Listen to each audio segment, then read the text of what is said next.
Hi. So one of the changes that have happened on the digital SAT is that there are now going to be vocabulary questions where you have to fill in the blanks. And this is different from vocab questions on the old SAT, the paper and pencil test, where you were given the word in the passage and you had to figure out its meaning from context. Here again, you have to know the context of what is being said, but this time you have to fill in the blank with the appropriate word. In all such questions, you can guess the words that you would like to put into the blanks from the context of the question. So before we go to the options, we should try and think of what words can go in the blanks. So I'm saying here the company's record on, now obviously I'm looking at a verb here. The spread of anti-vaccination propaganda on its platform is dash at best. So this is the adjective for record. So this blank is an adjective, right? Though it has made some effort in the recent past to showcase reliable information on vaccines. Now, the connector is very important to understand the context, right? So I'm saying here that the company has made some effort to showcase reliable information in the recent past. But then I'm saying though here, which indicates contrast. So that means that the first half should present a negative opinion of the company when it comes to vaccine information, right? Because if I'm saying that it has made some effort in the recent past to showcase reliable information, but I'm putting that after though, which is a contrasting conjunction, then my first half should say that the company has not done so well when it comes to vaccine information in general. Now, if the company has not done so well when it comes to reliable vaccine information, then the spread of anti-vaccine propaganda is something that has happened on the company's platforms, and the company has not been able to control that, right? Because I'm looking at a contrast between reliable information on vaccines and anti-vaccine propaganda. So if the company has not had a good track record of showcasing reliable information in general, then it means that it has not been able to control the spread of anti-vaccine propaganda on its platforms, right? So if you look at these three options, I see controlling here. And this should be my answer because permitting and justifying would mean that the company is interested in anti-vaccine propaganda spreading on its platform. And that would not make sense because I'm trying to say that the company should not do that. The company should not permit that propaganda, right? So for the first blank, I like option C. But again, we can only confirm that once we have an answer for the second blank, because the sentence should read correct with both the blanks filled in. Now, I'm saying that the company needs to control the spread of anti-vaccine propaganda, and its record has not been great, right? Why would I say that? Because after that, I'm saying that in the recent past, it has improved its record somewhat, right? So for this second blank, I need to use a word which means that the company's record on controlling the spread of anti-vaccine propaganda has not been great. It has not been desirable, right? So the best answer for that would be spotty. Spotty is inconsistent. For example, even though the coal emitter has made pledges to reduce its carbon footprint, its record on the environment has been spotty, which is to say that its record has not been consistent. So that makes sense now. If you read the sentence with both these words, it says, the company's record on controlling the spread of anti-vaccine propaganda on its platforms is spotty at best, which is to say that the company has not been able to consistently control the spread of anti-vaccine propaganda. And we are saying that because the second half is saying, though it has made some effort in the recent past to showcase reliable information on vaccines. Now, for the second blank, I can't say remarkable, because if the company's record was remarkable, then the second half of the sentence wouldn't make sense. And dispassionate is not the correct word in this context. Dispassionate is impartial, neutral. For example, he took a dispassionate view of the conflict. So that doesn't make sense in the context of the company's record on controlling the spread of anti-vaccine propaganda.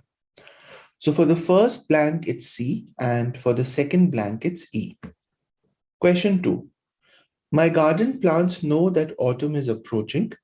Outwardly in full flower, they in their wood and leafy fibers move dash towards dormancy. So let's try and unpack this sentence, right? So the author is saying that autumn is approaching, and this is something that his or her garden plants know instinctively. Outwardly in full flower. Now, full flower is synonymous with spring or summer, right? And autumn is the start of the cold season. So when I say outwardly in full flower, that would indicate the opposite of autumn. That would indicate summer or spring, right? But at the same time, the first sentence is saying that the garden plant knows that autumn is approaching. So this outwardly is key to understanding the second sentence. So from the outside, when I look at the plant, it's in full flower, it's in full bloom. So it seems that autumn is not approaching. They, in their wood and leafy fibers, move dash towards dormancy. Now, dormancy is a state of hibernation, a state of not being active, which is what we associate winter with. When we talk about winter, we speak of plants and animals being dormant, not being active as they are in summer. So the second sentence has an inherent contrast that when you look at the plant from the outside, it still seems that there is summer, there is warm weather, but in their wood and leafy fibers, within the plant in its body understands that dormancy is approaching, autumn is approaching. So I need a word that could mean that the move towards dormancy is not noticeable to the naked eye, right? Because outwardly they are in full flower. Outwardly, it would seem that autumn is far away. But in their wood and their leafy fibers, they are moving towards dormancy. So which word captures this idea that this movement of the flowers, this movement towards autumn is not noticeable? Permanently, imperceptibly, irregularly, precariously, and relentlessly. So the right answer is option B. Imperceptibly is without being perceptible, without being observed or noticed, right? So if it is not perceptible, it's not noticeable. So even though the plants are in full flower outwardly, in their wood and leafy fibers, they move imperceptibly towards dormancy, right? It is something that you can't perceive, it is something that you can't see, but it's happening, right? Now, permanently is not right because permanently is something that won't change, right? That's fixed. And that's not what we are saying. It's not like their dormancy would be permanent. When spring comes, the flowers will bloom again. So it's not permanently. Irregularly is without a routine, without a regular rhythm. So that's not what we are saying here. That's not the context of the sentence. So it's not C. Precariously comes from precarious, and precarious is something that is uncertain, something that is on the verge of danger, something that you cannot rely on, right? For example, the bungee jumper stood precariously at the edge of the cliff before jumping. So that again doesn't make sense because the sentence is not speaking about danger. The sentence is speaking about something that is happening without it's being noticed, right? So it's not precariously. And relentlessly would mean something that happens without stop, right? For example, this company has a relentless drive to innovate. right? Which is to say that it works on innovation without stopping constantly, right? But here we are not looking at something that doesn't stop. We are looking at something that you can't notice. So it's not E. Question 3. The consultant's suggestion on eliminating a formal dress code met with dash from young employees, but didn't dash senior executives, resulting in the preservation of the sartorial status quo. So this is again a 2 blank sentence, and we have 3 options for every blank. So the sentence is saying that there was a consultant who was probably called in to speak about the dress code in an office, and he suggested that the formal dress code be eliminated, right? And this suggestion met with, now we need some response, some noun here, from young employees, but didn't dash senior executives. So this but, which is a contrasting conjunction, tells me that there was a contrast between the response of the young employees and the response of the senior executives, right?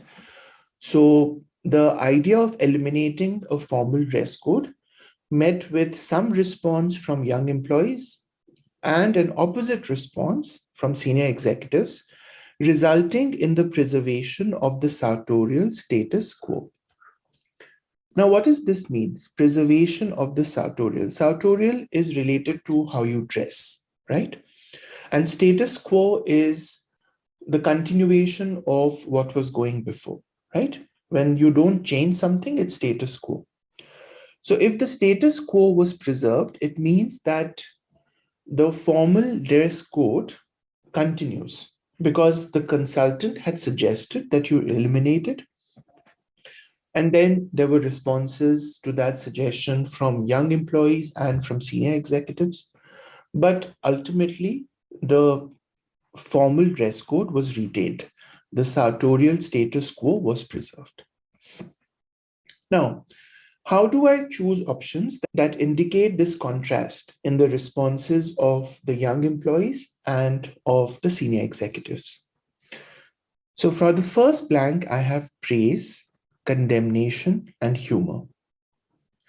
Now, I don't think humor fits the context, right? Because I can say that the young employees liked the idea or they did not like the idea, right? So I'm looking at words that indicate degrees of likeness.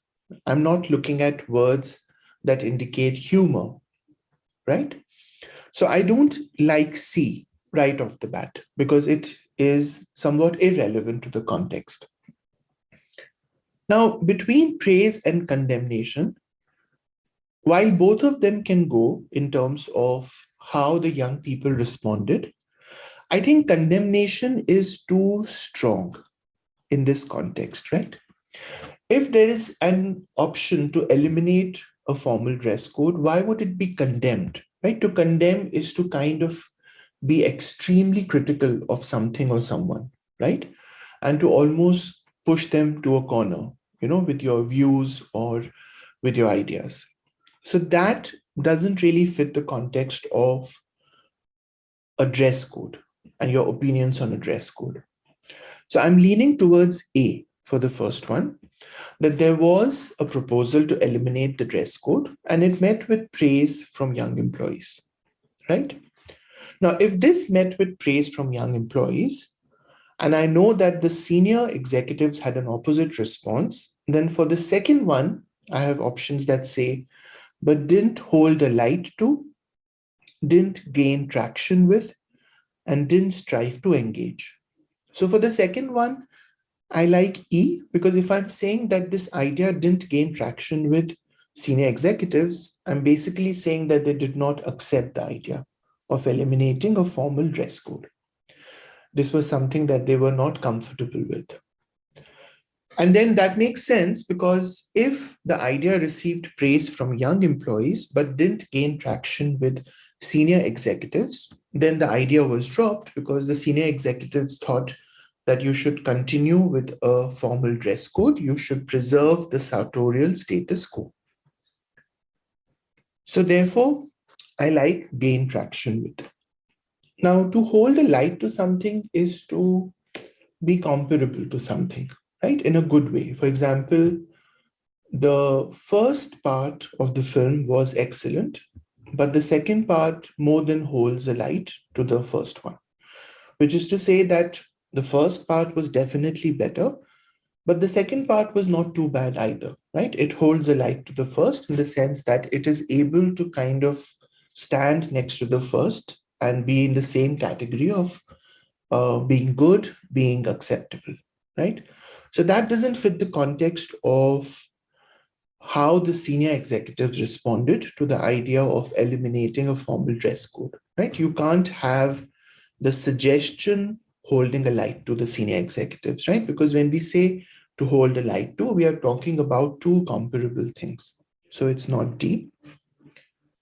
And when would strive to engage make sense? For example, if I, as a person, strived to engage another person, it would mean that I would want to engage them in a conversation or to engage them in some activity, right? But I can't use this for a suggestion. A suggestion is an abstract thing. A suggestion cannot strive to engage senior executives, right? I could say the consultant strived to engage senior executives about his idea, but my subject is suggestion.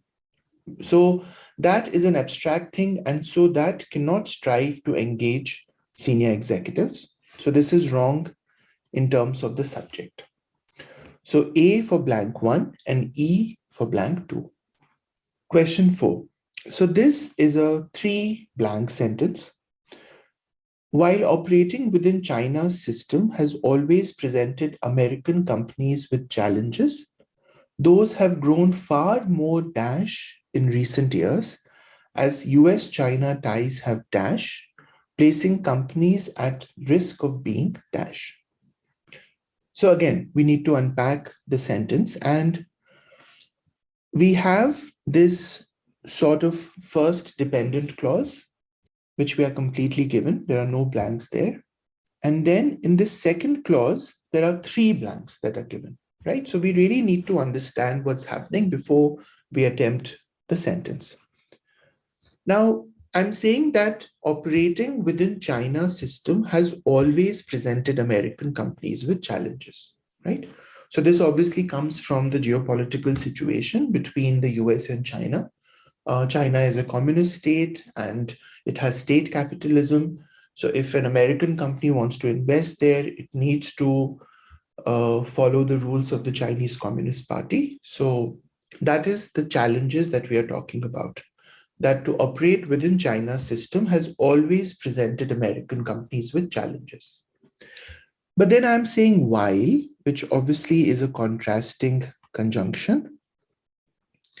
So while that has always been true, those challenges have grown far more dash in recent years. So there have always been challenges, but those challenges have grown far more. So I'm looking for a word that indicates that those challenges have grown far more difficult, far more severe, far more intense, right? Because I'm saying that the degree of those challenges has increased.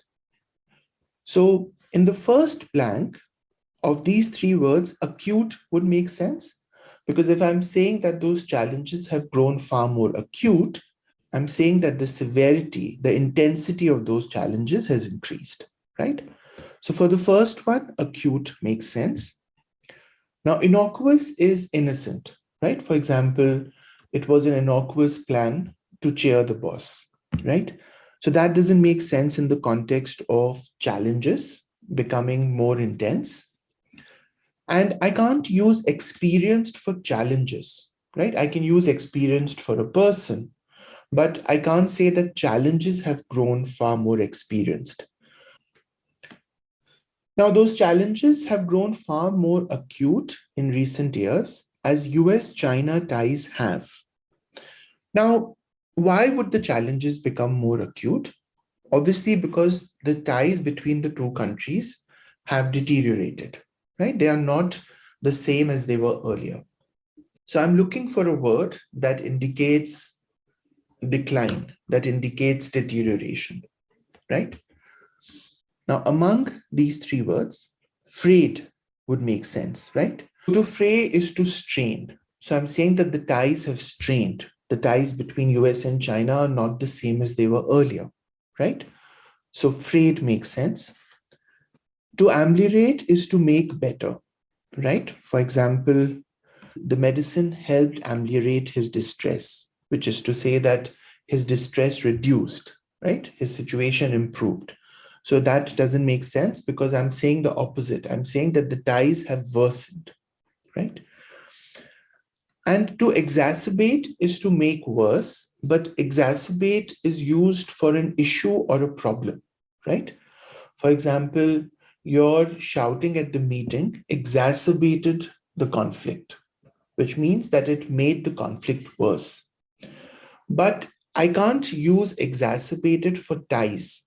I'm talking about relations.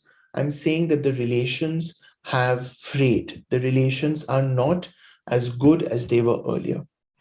So even though exacerbate means to become worse, it doesn't fit the context of ties. And so frayed is better.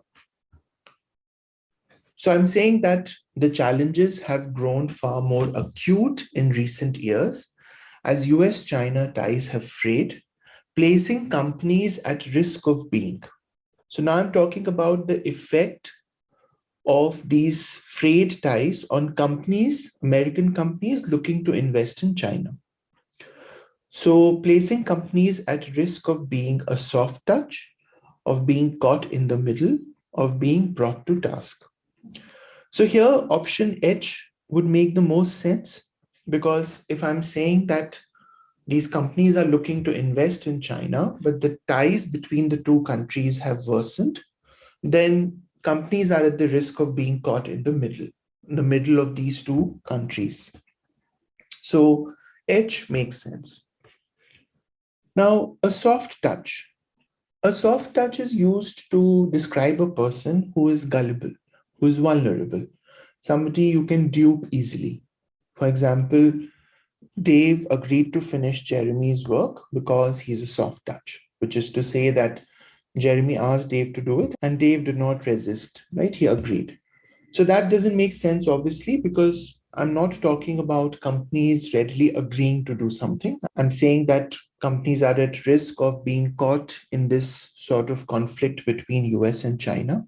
So it's not G. And to be brought to task is to be scolded or reprimanded for something wrong that you have done. Now, it could happen that the companies are reprimanded by the American administration, but I think H is a better option than I because here we are not talking about the scope or the prospect of being scolded by the American government. Here I'm talking about how companies that invest in China are at risk of being caught in the middle of this conflict because of a worsening of ties between America and China. So brought to task might have made sense in another context of a particular example of a company doing something that the government of the US doesn't agree with. But in this context, option H would be better.